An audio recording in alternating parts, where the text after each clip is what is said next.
Hello everybody and welcome back. I am the Pompkin King, and in today's episode we're going to be continuing our build of Pure Imagination. But today we launch ourselves into a brand new node, Pure Circus. I have been looking forward to this for some time. I have to tell you about my love affair with the circus, okay? When I was but a wee lad, my parents used to take me to the Ringling Brothers Barnum and Bailey Circus every year. And it was, to me, the herald of summertime, that most blessed time for all children. Because the circus would roll through town right around Labor Day weekend. I loved the circus. It has an indelible link to my childhood, and honestly, it still gives me the tingles to think about. It was, without any reservation, I can say, the greatest show on Earth. Now, I'm not going to pretend that the circus is not problematic. Believe me, I understand that it was. Exploitation of humans and animals is not a small thing, and the circus has been doing that for hundreds of years. But I loved the circus so much that I wanted to include it here in this part, and that is exactly what we are going to be doing in the coming weeks. So for the Circus Node, I have kind of blended it in a little bit, and there's going to be 5 major areas. There's the midway, which is kind of what we're building now. These are the transitionary areas between the horror node and the circus node.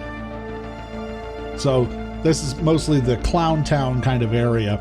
I know a lot of people are afraid of clowns. I am not one of them, but I just want to include that in this area. There's also going to be the Menagerie, which is going to be done almost exclusively in Planet Zoo, which we're going to be getting into later in this episode.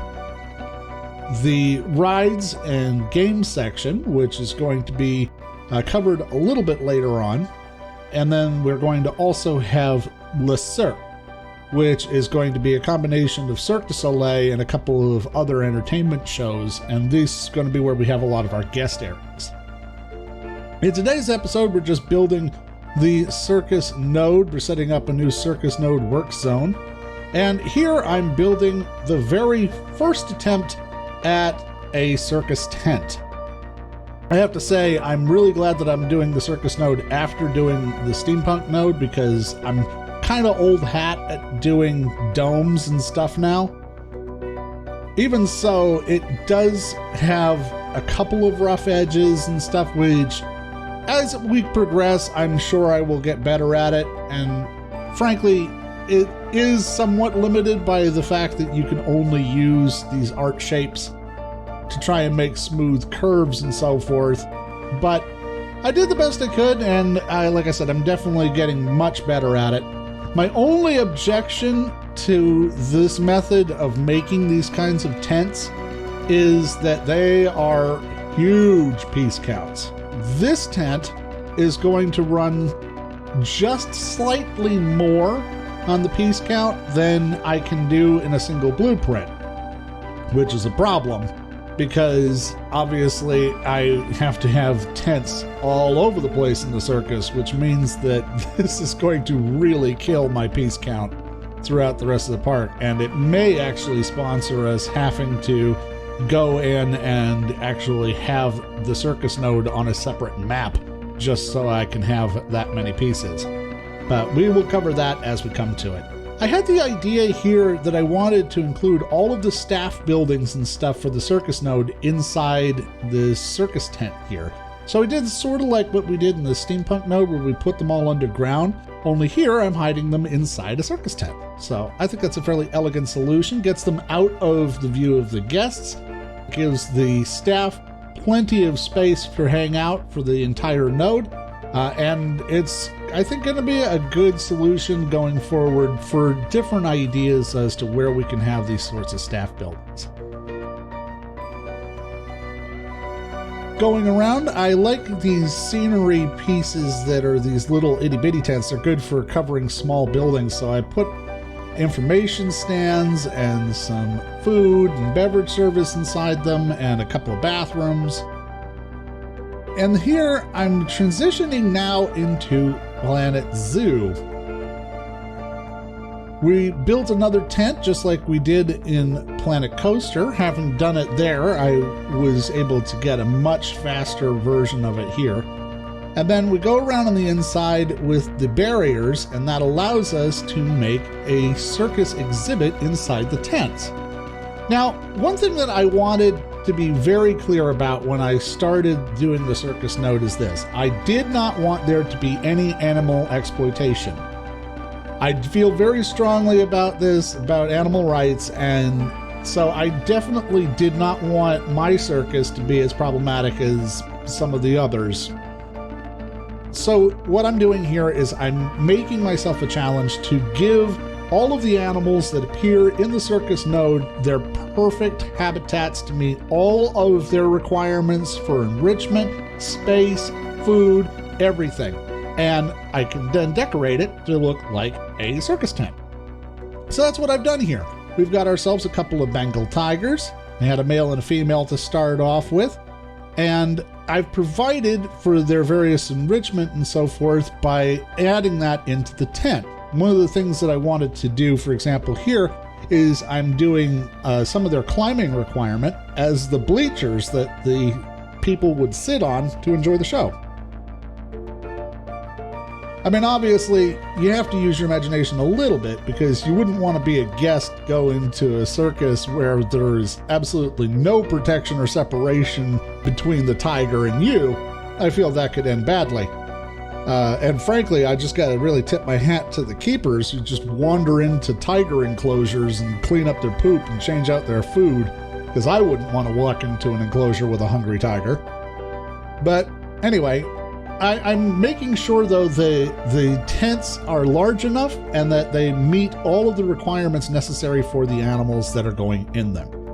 Now, I had planned to have elephants, and we will be doing elephants in the future, because what's a circus without elephants? But the tent size was just a teensy bit too small for an elephant's comfort zone, so here I'm doing sun bears instead. I think there's probably a set standard number of creatures that we all think about when we consider the circus.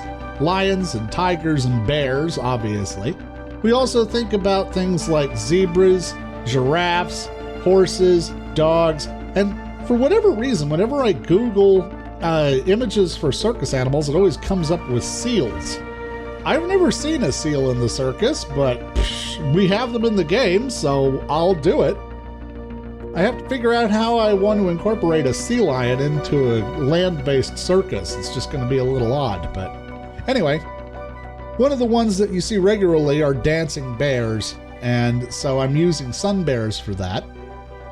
And here I'm filling in their climbing requirement by adding to the tents. Here again, you can see I've worked in the requirements for the animal into the exhibit itself.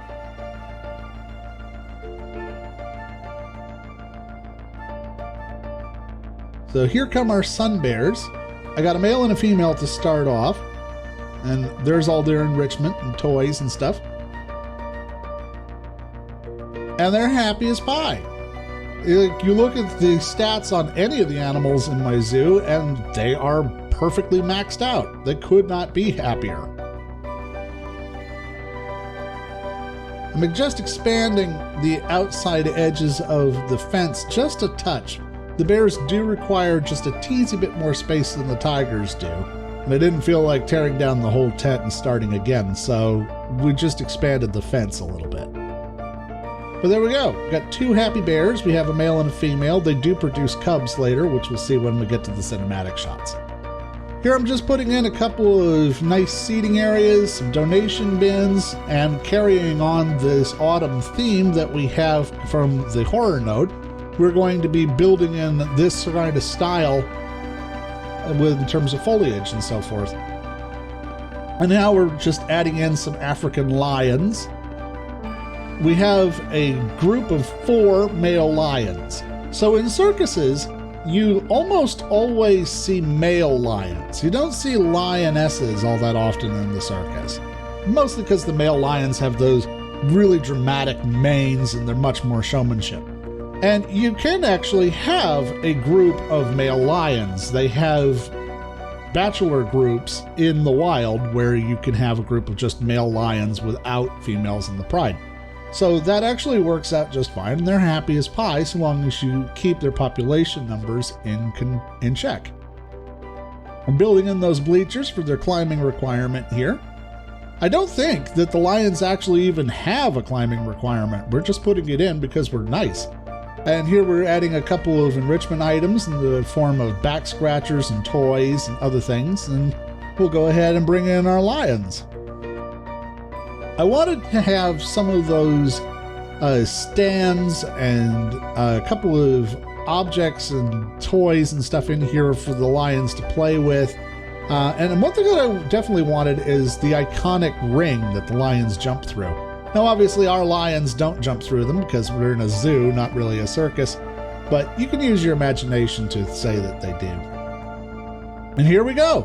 As we jump in, it did not take long.